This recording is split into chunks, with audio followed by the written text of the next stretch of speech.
మాసింగి ప్రాంతంలో ఉన్న ప్రతి ఒక్కరికి కూడా ప్రభు అయిన యేసుక్రీస్తు వారి యొక్క పరిశుద్ధమైన నామంలో వందనాలు తెలియజేసుకుంటున్నాను. మనం ఎప్పుడైనా ఒక వస్తువు కొనాలి అంటే ఆ వస్తువు తాలూకా కొన్ని లక్షణాలను చూస్తాం. ఆ వస్తువు ఒక పండు అనుకోండి, పాడైందా, మంచిగా ఉందా, పుచ్చిపోయిందా, లేదా ఏ విధంగా ఉంది అన్నది మనం ఆలోచించుకుంటాం. అదే విధంగా మన లక్షణాలు కూడా ఎక్కడైనా సరే పాపములో ఉన్నాయా, పాడైపోయాయా, కులిపోయాయా, ఏ విధంగా ఉన్నాయి అన్నది మనం ఆలోచించుకోవాలి. మనకు అనారోగ్యం చేసింది అనుకోండి, ఏ వైద్యుడి దగ్గరికి వెళ్ళాలో ఆ వైద్యుడు ఆరోగ్యవంతమైన వాడు కాదో మనకు తెలిసిన వారమై మనం అక్కడికి వెళ్తాం. ఈయన రక్షించగలడు, ఈయన కాపాడగలడు, ఈయన నాకు స్వస్థతని ఇవ్వగలడు అని నమ్మినప్పుడే ఆ వైద్యుడి దగ్గరికి వెళ్తాం.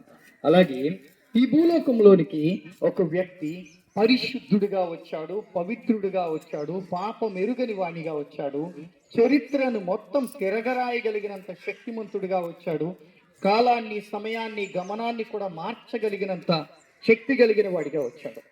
శక్తి కలిగిన వాళ్ళని ఆశ్రయించటం ముఖ్యం, కానీ యుక్తి కలిగిన వారిని కాదు. శక్తి కలిగినటువంటి దేవుడు వచ్చి చేసింది ఏంటి అంటే, మార్పు అన్నది మనిషికి అవసరమని చూపెట్టాడు, మారు మనస్సు అన్నది తెలియజేశాడు, పవిత్రంగా పరిశుద్ధంగా జీవించడం ఎలా అన్నది మాదిరిని చూపించి తిరిగి వెళ్ళాడు. వచ్చినందుకు చరిత్ర రుజువులతో పాటు ఆయన లెక్కల్ని మార్చుకుంటూ వెళ్ళాడు. ఎందుకు అంత పని చేయాల్సి వచ్చింది అంటే, మనం ఉత్తుకుత్తునే నమ్మే వాళ్ళం కాదు. మనం గట్టిగా ఉందా లేదా అని పండుని కానీ వస్తువుని కానీ పుప్పు ఉందా లేదా అని నాలుగు వైపులు ఎలా తిప్పి తిప్పి చూస్తామో, అలాగే చరిత్ర గ్రంథాలని చూస్తాం, ఆధారణ కలిగినటువంటి గ్రంథాలని చూస్తాం.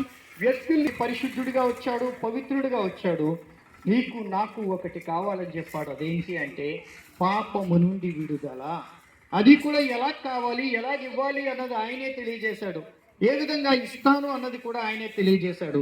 పరిశుద్ధమైన రక్తము ద్వారా మాత్రమే ఇది అవుతుంది తప్ప వేరుగా ఎలా కూడా అవ్వదు అని తెలియజేశాడు. మనము పరిశుద్ధమైనటువంటి ఆయన్ని కొనలేము, ఎందుకంటే మామూలుగా ఉన్న పాపులనే మనం ఏమీ చేయలేము. అలాంటిది పరిశుద్ధుల్ని మనం ఏం చేయగలం? విలువైన అమూల్యమైనటువంటి సృష్టికర్త అయిన దేవుణ్ణి మనం తెలుసుకోవడం తప్పేమీ చేయలేము.